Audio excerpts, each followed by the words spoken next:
17 years ago in 2006, LeBron James made his playoff debut. Michael Jordan was only 3 years removed from retiring from the Washington Wizards, and Jordan Brand came out with 2 pairs of shoes, part of the same pack, that was inspired by his motorcycle racing team at the time. And it was one of the most expensive shoes to release at the time. The Lightning and Thunder pack consisted of 2 Air Jordan 4s. So the Lightning shoes, they came with an accompanying t-shirt that retailed for $250. And if you're wondering what $250 look like in 2023 money, it's about $370. And the Jordan 4 Thunder, they came with a varsity jacket, retailed for an insane $500. The Lightning retroed very recently in 2021. I missed out on those. And this year, Jordan Brand decided to bring back the other shoe from that pack, the Air Jordan 4 Thunder.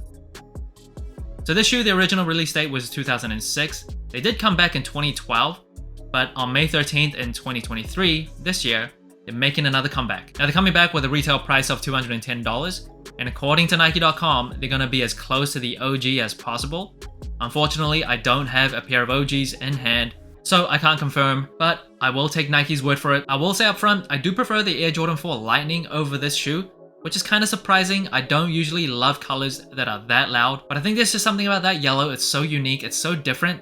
I really like that shoe. Unfortunately, I don't have it. Still looking to add that to my collection, but for now, I'm glad I have these. The shoe comes with an all-black nubuck base layer, and the nubuck feels kind of synthetic. It's a little too furry, a little too hairy than like genuine nubuck. It does still feel good, but I can't quite find the right word. It just feels synthetic. And of course, because it's black nubuck, you can see the dust accumulate and it shows very prominently. No real way around it, kind of just comes with the shoe. And the shoe, they kept it very simple. It's literally just black, yellow with hints of white. So you see on the tongue a white Jumpman logo with the word flight underneath. So the whole Jordan Flight concept was introduced on the Jordan 4s. It was essentially just a marketing tactic to reference how high Michael Jordan could jump. Nowadays, there's a whole Jordan Flight line that nobody really wants. There's no hype behind it. Usually they're on the sale racks. I think they're pretty underappreciated. Not everyone has the money to shell out $210 for a Jordan shoe. And those kids who mock others for having flight shoes, it's just not cool. Not everyone can afford nice shoes. So if you're doing that, just stop. So the tongue of the shoe at the bottom, it comes in that yellow nylon or mesh, extending all the way up. But on the tongue, the head of the tongue, that same nubuck. Of course, a very distinct feature of the Jordan 4 is that plastic wing on the heel of the shoe. And of course, just like other Jordan 4s, you have that netting on the side as well as the tongue. Unless it's the Jordan 4 Crafts that released earlier this year, they actually had just suede, but usually on Jordan 4s, you see that familiar netting. And I gotta say, the yellow on the shoe just really makes it pop, especially complementing and offsetting that black. It just pops. Then on the booty of the shoe, another Jumpman logo. And aside from the Jumpman, you see the distinct Jordan 4 tab that extends past the ankle collar on the booty. Of course, it's not an OG colorway, so there's no Nike Air branding on the back. People complain about that. I actually think it's a good way to distinguish between OG colorways and non-OG colorways. And I don't think the Jumpman looks that bad anyway, so I don't mind it. The Air Jordan 4 does come with a polyurethane midsole, so slightly lighter than a rubber midsole like the Jordan 1s.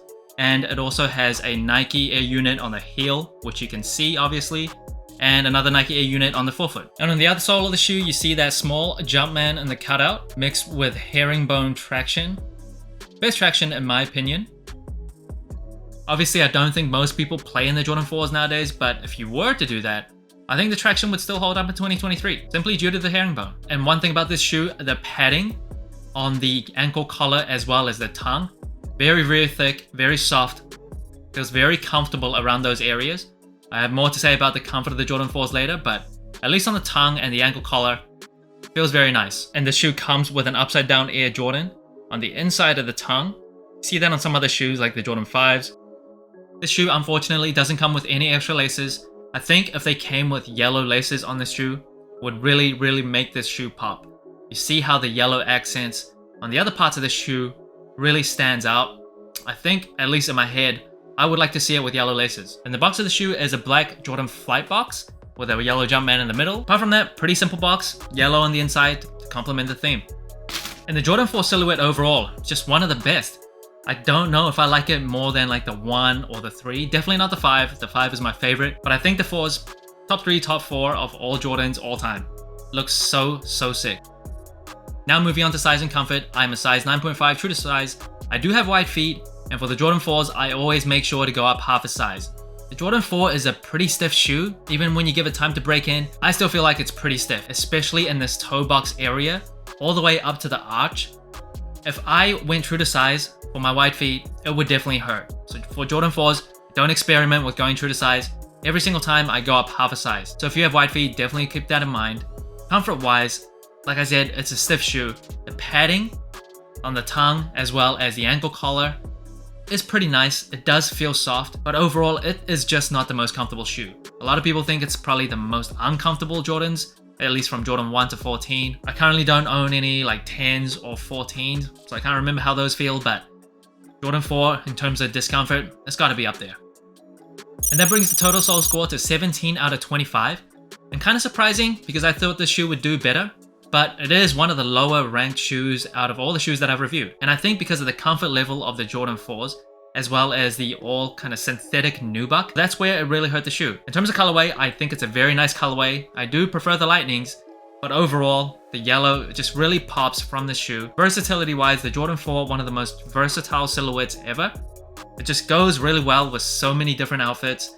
All black shoes, it's not everyone's favorite. People make fun of all black shoes a lot, but I think this colorway is super versatile. It's subtle because of the black, but the yellow accents also makes it stand out. And storytelling wise, for this particular release, there's not really much storytelling, but because of the history of the shoe back in 2006, how hyped, limited, and special that release was, I think the storytelling is pretty nice. I think it really helped this shoe. Just brings back a lot of memories, a lot of nostalgia, all the way back to when you have to buy shoes on Jumpman23.com. Back then, that's where you would buy Jordan shoes.